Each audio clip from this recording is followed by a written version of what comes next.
We generate $87 million in email and SMS revenue for our clients every single year with this email and SMS marketing strategy. And if you don't know me, I'm Max, the founder of Skyro Digital. We have worked with over 50 D2C brands on Klaviyo, and our clients on average see their email revenue jump from 18% of total revenue to 41% within 45 days. And today I'm literally showing you every single flow, every campaign structure, and every segmentation play inside of the accounts that are actually generating these results that most agencies won't show you. So I actually have a Klaviyo audit framework right here, and this is what we walk through with every brand doing anywhere from 7 to 8 figures per month. So the first thing that we'll go through is the revenue flow hierarchy, because most brands, they have the basic flows set up, but they have no idea which ones are actually supposed to be doing or making the most of money. So let's get into it. Right, so typically most brands are going to have their abandoned cart or their welcome flow generating the most revenue. It depends on the brand a little bit, but on average, your abandoned cart and abandoned checkout are going to be generating 30 to 40% of the total flow revenue. Welcome flow is going to be responsible for 20 to 25%, post-purchase flow 15 to 20%, and the browse abandonment flow 10 to 15%. All right, so those are just averages. Again, it's going to depend per brand, but if your flows are falling somewhere in that ballpark, then that's normal. And if not, like let's say your abandoned cart is doing less than that, then it probably has a lot of room for improvement. Here's an example of a brand where we 5x'd their flow revenue by rebuilding and optimizing all of their flows. So you can see here it's 40K a month to 200K a month. And here's an example of a welcome flow that we optimized and doubled the revenue per recipient for this brand. And here is an example of an abandoned cart email that we revamped and tripled the conversion rate. And that's just flows. The campaign strategy I'm about to show you is where most brands completely fall apart. So with campaigns, most brands fail by sending the same email to their entire list, all at once.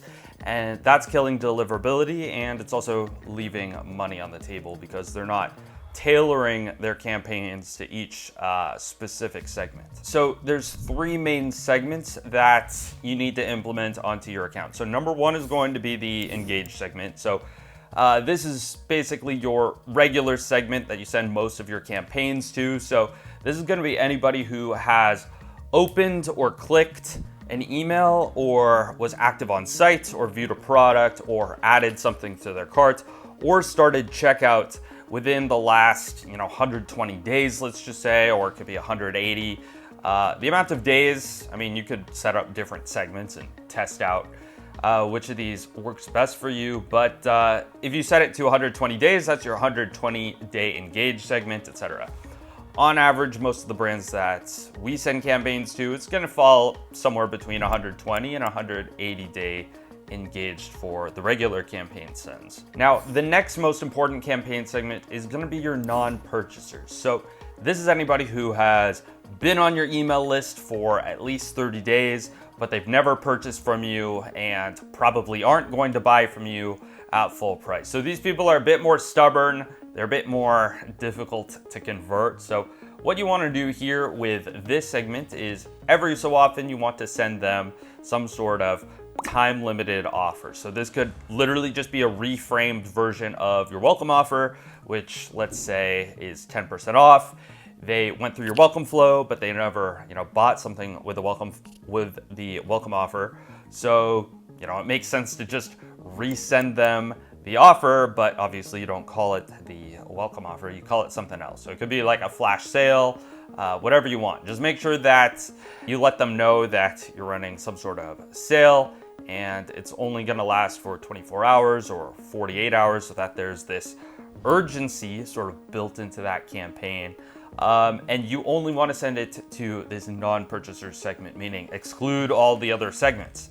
That way you get all the benefits of running a sale, which is converting people who otherwise aren't going to buy at full price, but you're also mitigating the downside, which is diluting your brand by spamming discounts to your entire list. So we're only sending the discounts to the people who need it and converting them, versus if you never send discounts to this segment, then they never buy from you, so they're worth 0. The last important segment is going to be your win-back segment. And obviously you're going to have a win-back flow in place, but sending win-back campaigns to this segment is going to give you more sort of flexibility when you need more sales. Let's say you need to strategically sell out a certain product that you're discontinuing, something like that, or you just need more sales to hit certain targets for the quarter. Let's just say that's where you bring in the win-back campaign, and it allows you to go more aggressive than you otherwise would in the win-back flow. So what is the win-back segment? So this is going to be anybody who has bought from you in the past, but sort of is a lapsed customer. Let's say they haven't bought from you in 3 months, 6 months, or whenever is normal for you to consider them a lapsed customer, where they're probably not going to buy from you again unless you specifically reach out to them and give you some sort of offer. So with this segment, once every 1 to 2 months, what you want to do is reach out to them with some sort of aggressive discount, because otherwise they're not going to buy from you. And most of these people will have already gone through your win-back flow and seen sort of the reminder emails. They might have gotten some discounts. The people who converted on that obviously were removed from the win-back segment, but the people who didn't convert on that, they're going to need a bit more of an attractive offer. So give them an aggressive offer, anything over 20% off, let's just say, if your margin allows, and make it, of course, time limited offer. So this expires in 24, 48 hours.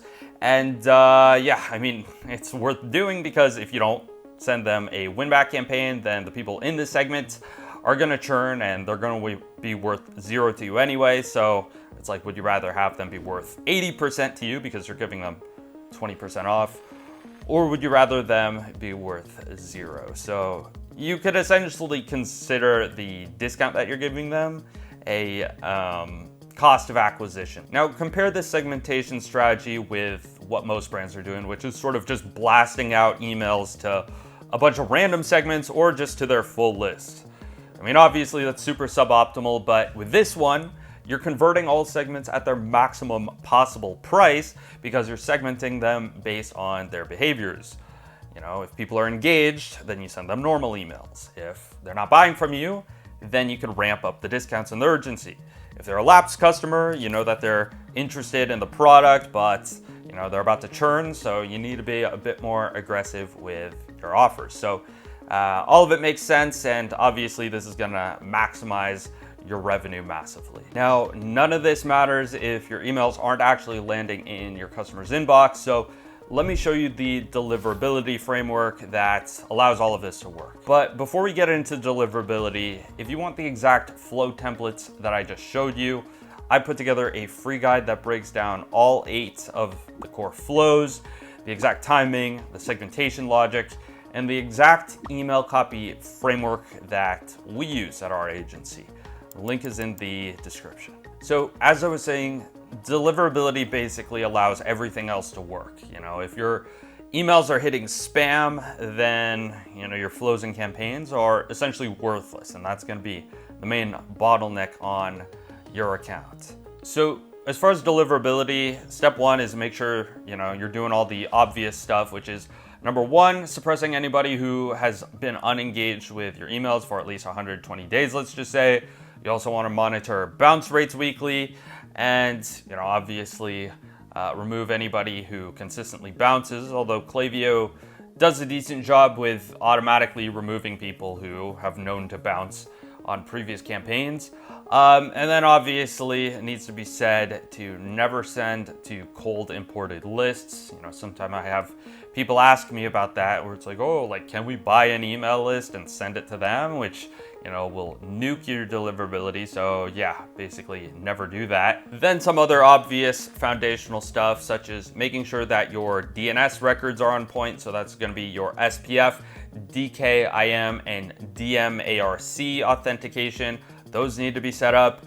And then also you need to set up your branded sending domain. So on Klaviyo, it's going to give you some sort of warning or disclaimer saying, you need to set up your branded sending domain. So definitely set that up. That's going to be really important for deliverability. And then finally, if you've done all that and your deliverability is still shit, what you want to do is what I call the deliverability protocol. So you want to set up these segments based on engagement level. So like I was describing earlier, you have your 120-day engaged.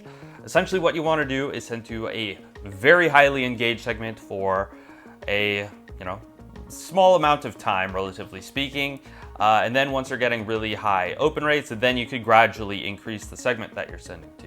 So start off with the 14-day engaged segment. Then after a couple weeks, increase that to 30-day engaged, then 60, and so on. So let me show you the exact optimization roadmap that we use to get brands to that 40% revenue from email mark. And real quick, if you're a D2C brand doing more than 50K a month and you want us to audit your Klaviyo account and show you exactly where you're leaving money on the table, we actually do free Klaviyo audits. So if the link still works, we're not completely full for the month, book yours with the link in the description. And we only do a few of these per month, so try to book that while it's still available. When it comes to optimizing your Klaviyo account performance, here's the framework that we use to rank sort of the prioritization, which of these things is gonna have the highest impact on your results, all right? So number one is going to be the abandoned cart flow. So this is the most direct way to improve your accounts. Obviously, people are going to be abandoning their cart. They're going to be abandoning checkout. So the goal here is pretty straightforward. How many of those people can we recover before they're lost forever?